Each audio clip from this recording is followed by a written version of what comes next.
Hello everyone. तो हमने इससे पहले वाले जो पार्ट हुआ था उसमें हमने ये पढ़ा था कि कोवलेंट बॉन्ड ही क्यों फॉर्म करता है कार्बन। तो आज मैं आपको उसके आगे बताऊंगी कि जो कोवलेंट बॉन्ड है और जो आयनिक बॉन्ड है उसमें क्या डिफरेंस है। तो बेटा आयनिक बॉन्ड क्या होता है?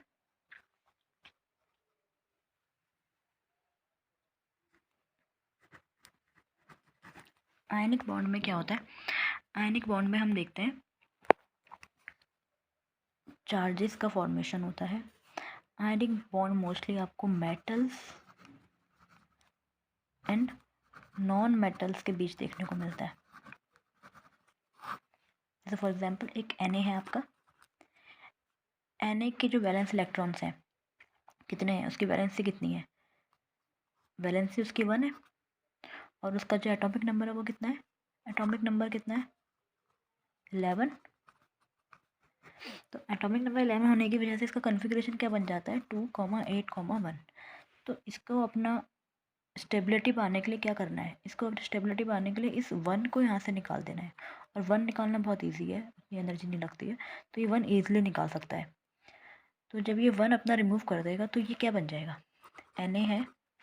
Na ने क्या किया? Na 2,8,1 कॉन्फ़िगरेशन के साथ इसने क्या किया? इसने रिएक्शन करी और अपने शेल में से, अपने आउटर मोस्ट शेल में से 1 इलेक्ट्रॉन को रिमूव कर दिया। ठीक है, ये 1 इलेक्ट्रॉन। अब ऐसा कौन है जिसको 1 इलेक्ट्रॉन की ज़रूरत है? तो अगर आप को पता होगा तो एक हैलोजन फैमिली होती है। हैलोजन फैमिली, उसमें क्लोरीन, ब्रोमीन, जितने भी हैं ये, इन सब की वैलेंसी होती है 1। क्यों? क्योंकि इनको 1 की रिक्वायरमेंट है। इनको 1 की रिक्वायरमेंट है अपने ऑक्टेट पूरा करने के लिए। तो क्लोरीन जो है आपका, chlorine with 17 electrons, with 17 as its atomic number. तो इसका जब हम कॉन्फ़िगरेशन करते हैं तो ये कुछ इस तरह से होता है 2,8,7। तो इसको अपनी स्टेबिलिटी पाने के लिए, अपने ऑक्टेट को कंप्लीट करने के लिए 1 इलेक्ट्रॉन की रिक्वायरमेंट है। तो ये इलेक्ट्रॉन ये यहाँ से लेगा, इसका जो इलेक्ट्रॉन है। तो Cl क्या करता है? Cl विथ 2,8,7 कॉन्फ़िगरेशन इस इलेक्ट्रॉन को ये ले लेता है, यहाँ पे ऐड कर लेता है। और ये सॉरी, मैंने यहाँ पे गलती कर दी थी। इस Na ने, ये Na एटम था, now it has become Na positive, cation बन चुका है। ये Na कैटायन बन चुका है और ये यहाँ पे Na एटम था। ठीक है, अभी यहाँ पे एक क्लोरीन एटम है और ये अब यहाँ जाके क्या बन जाएगा? Chlorine anion. और इसका कॉन्फ़िगरेशन कुछ इस तरह से हो जाएगा, क्योंकि ये एक इलेक्ट्रॉन ले चुका है। 2,8 तो पहले से था, तो एक और आ गया 8। ठीक है, और ये बन गया एनायन। तो अब ये आपका पहला स्टेप, पहले ये बना, कैटायन बना, फिर एनायन का फॉर्मेशन हुआ। अब क्या होगा नेक्स्ट स्टेप में? नेक्स्ट स्टेप में कैटायन और एनायन आपस में जुड़ जाएंगे। जो आपका Na पॉजिटिव था, Na पॉजिटिव जो है और जो Cl नेगेटिव है, ये जुड़ जाएंगे और ये बन जाएगा NaCl। ठीक हो गया, NaCl। एक्चुअली मुझे ऐसा करना चाहिए था, इसको यहाँ पे ऐसे करके, ये इसको अभी कोई चार्ज नहीं है। ठीक है, ये जो इसका इलेक्ट्रॉन है और ये जो इसका इलेक्ट्रॉन है, 1 2 3 4 5 6 और ये 7, इसने ये इसको दे दिया, इसको दे दिया। और जब इसको दे दिया तो ये बन गया Na पॉजिटिव और ये बन गया Cl नेगेटिव, और Na पॉजिटिव और Cl नेगेटिव कैंसिल आउट हो गया, तो ये कंपाउंड बन गया NaCl। ठीक है, कुछ इस तरीके से। तो इसमें क्या देखा हमने? कैटायन और एनायन आपस में जुड़ के इन्होंने एक आयनिक बॉन्ड बनाया। तो जो ये आयनिक बॉन्ड, जो ये NaCl बना है, ये बहुत स्ट्रॉन्ग सॉल्ट होगा। क्यों? क्योंकि इसमें जो ये सोडियम था, इसको इलेक्ट्रॉन की ज़रूरत नहीं है। अब ये इससे कभी मांगेगा नहीं, क्योंकि ये अगर इससे मांगता है वापस तो ये अनस्टेबल हो जाएगा और ये इसको फिर से स्टेबिलिटी पानी होगी। तो ऐसा ये नहीं करेगा।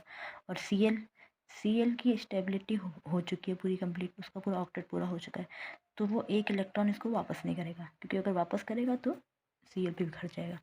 तो इसीलिए इसके, इन दोनों के बीच में जो इनका अट्रैक्शन है, क्या बोलते हैं इसको, फोर्स ऑफ अट्रैक्शन है जो Na और Cl के बीच में, ये बहुत स्ट्रांग है।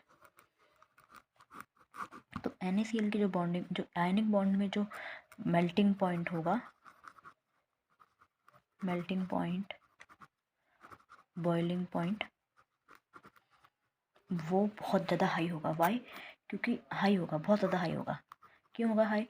क्योंकि NaCl को ब्रेक करने के लिए, NaCl को एक दूसरे से अलग करने के लिए बहुत ज़्यादा एनर्जी की रिक्वायरमेंट होगी, क्योंकि इनके बीच में जो इंटरमोलिकुलर फोर्सेस हैं, जो फोर्स ऑफ अट्रैक्शन है इन दोनों के बीच में, ये बहुत ज़्यादा स्ट्रांग है। तो ये हो गई, ये तो हो गई आयनिक बॉन्ड के कंपैरिजन में मेल्टिंग पॉइंट और बॉइलिंग पॉइंट की बात। Why? Because the force between Na and Cl is very strong, क्योंकि इनका जो बॉन्ड है वो इस तरह का एक गिव एंड टेक रिलेशन है। ठीक है। तो लेकिन अब वहीं अगर हम कोवलेंट बॉन्ड को देखें, कोवलेंट बॉन्ड में क्या होता है? कोवलेंट बॉन्ड में शेयरिंग होती है। कोवलेंट बॉन्ड में शेयरिंग होती है। तो जैसे अगर मैं आपको एग्जांपल दूं, लेट्स से ठीक है, कोवलेंट बॉन्ड में शेयरिंग होती है। तो कोवलेंट बॉन्ड में शेयरिंग होने की वजह से क्या होता है, इनका जो कोवलेंट बॉन्ड आपका O2 एक एग्जांपल है कोवलेंट बॉन्ड का। ऑक्सीजन का जो इलेक्ट्रॉन वैलेंस शेल है कितने होते हैं? 6 होते हैं। 1 2 3 4 5 6। ये एक ऑक्सीजन एटम है अकेला, एक ऑक्सीजन एटम अकेला। वहीं एक दूसरा ऑक्सीजन एटम है 1 2 3 4 5 6। इसको कितने चाहिए अपने ऑक्टेट पूरा करने के लिए? इस वैलेंस शेल को कितना चाहिए ऑक्टेट पूरा करने के लिए? 6 है। ऑक्टेट कितना होता है? 8 होता है। 6 है, इसको 2 चाहिए। तो ये क्या करेगा, ये इससे ले लेगा, इससे ले लेगा। तो देखो 1 2 3 4 5 6 और ये 7 8। और इस वाले ऑक्सीजन को कितने की ज़रूरत है? इसको भी 2 की ज़रूरत है। तो ये क्या करेगा, ये भी 1 2 3 4 5 है। इसने इसके 2 शेयर किए हैं, तो ये भी इससे इसके 2 लेगा। और देखो इसने दिए नहीं है, दे बोथ आर शेयरिंग।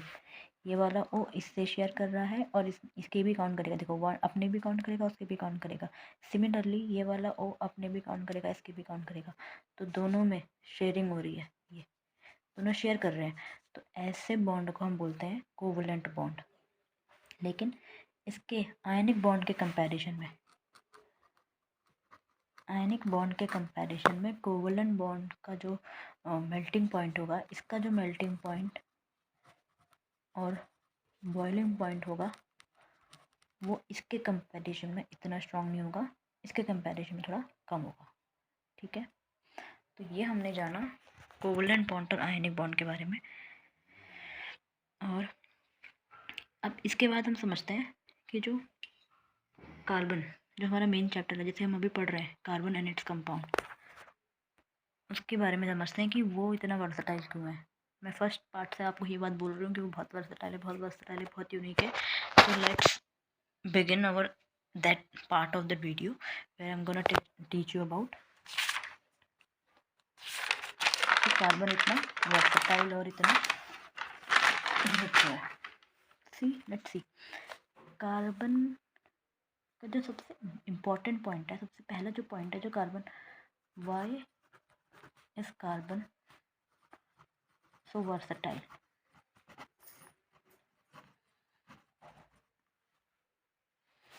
इसकी जो सबसे फर्स्ट प्रॉपर्टी है वो ये है कि कार्बन के पास यूनिक प्रॉपर्टी है जिसे हम बोलते हैं कैटेनेशन।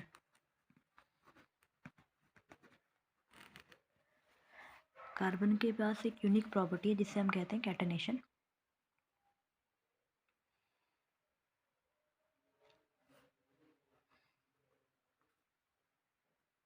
कैटेनेशन में हमको, कैटेनेशन का मतलब ये होता है कि कोई एटम, सेम एलिमेंट का atom of same element can form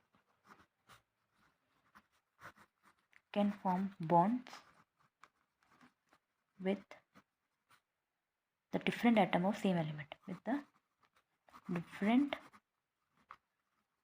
atom of same element.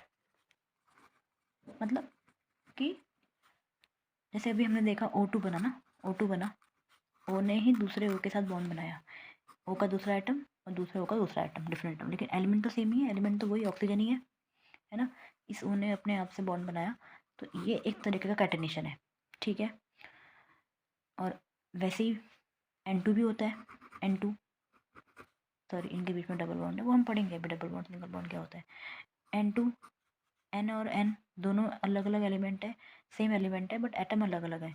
इन दोनों ने आपस में एक दूसरे के साथ बॉन्ड बनाया है, तो ये भी कैटेनेशन कर रहा है। ऑक्सीजन भी कैटेनेशन कर रहा है, नाइट्रोजन भी कैटेनेशन कर रहा है, और कैटेनेशन करके O2 मॉलिक्यूल बना रहा है। और ये भी कैटेनेशन करके N2 मॉलिक्यूल बना रहा है ना। सिमिलरली ऐसे और भी हैं बहुत सारे। आपका H2 बॉन्ड बना रहा है, और क्या बना रहा है, H2 मॉलिक्यूल बन जा रहा है।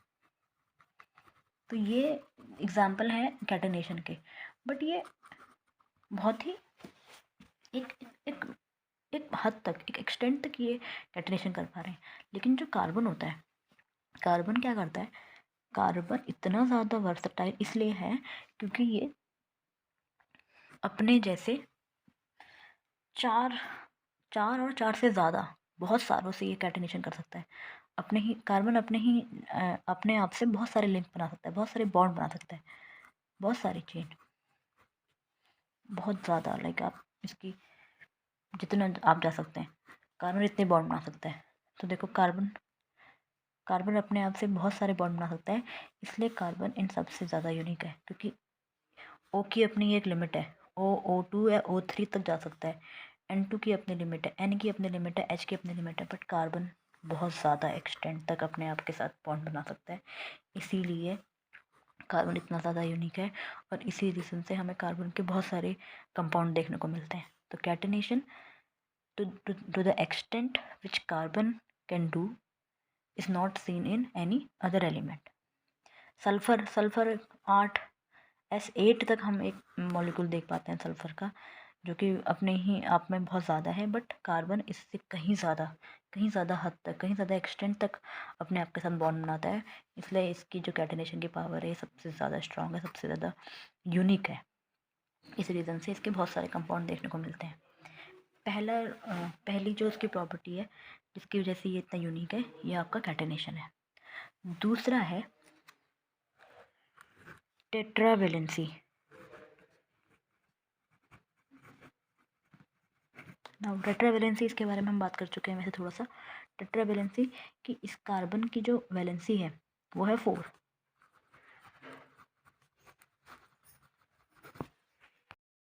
तो कार्बन की जो वैलेंसी है वो है 4। तो 4 होने के कारण 4 इलेक्ट्रॉन्स को या तो 4 इलेक्ट्रॉन्स को गेन करे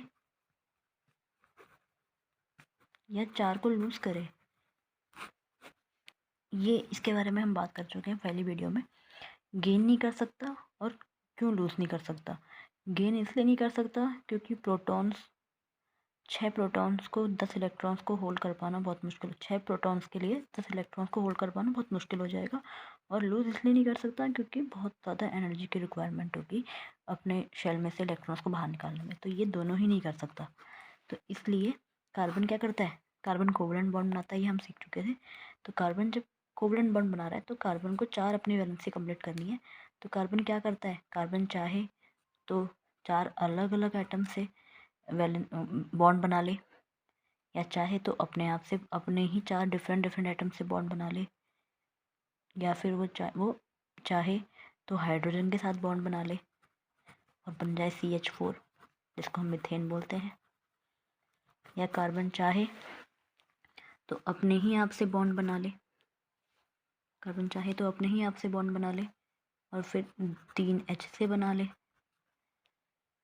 या कार्बन चाहे फिर ये इसको भी अपनी वैलेंसी पूरी करनी है, तो कार्बन चाहे तो Cl से बना ले और बाकी 3H ले ले। ये अपने में अलग कंपाउंड है, ये अलग कंपाउंड है, ये अलग कंपाउंड था। तो ऐसे कार्बन बहुत सारे कंपाउंड बना सकता है। या कार्बन चाहे तो ऑक्सीजन के साथ बना ले बॉन्ड, और जब ऑक्सीजन के साथ बॉन्ड बनाएगा तो ऑक्सीजन को चाहिए 2 इलेक्ट्रॉन्स, कार्बन क्या करेगा अपने 2 इलेक्ट्रॉन्स ऑक्सीजन के साथ शेयर कर लेगा। 2 इलेक्ट्रॉन शेयर कर लिए। अब कितने बचे, 1 2 3 4, 4 वैलेंसी और बची, तो वो चाहे तो H के साथ बना ले, तो ये एक अलग कंपाउंड बन गया। तो ऐसे कार्बन बहुत सारे कंपाउंड बना सकता है। तो एक रीज़न था कैटेनेशन और दूसरा रीज़न है टेट्रावैलेंसी। तो इन 2 यूनिक प्रॉपर्टीज़ की वजह से कार्बन इतना ज़्यादा वर्सटाइल है। कार्बन के हम बहुत सारे कंपाउंड्स देख पाते हैं। सो यहीं पर मेरा सेकंड पार्ट ख़त्म होता है।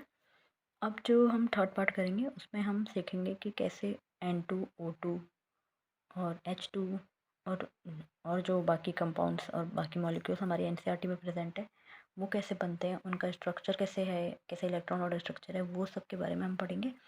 और हम कार्बन के वेरियस कंपाउंड्स के बारे में, वो कैसे बनता है उसके बारे में सीखेंगे। So thank you so much for watching this video. I'll see you in the next video.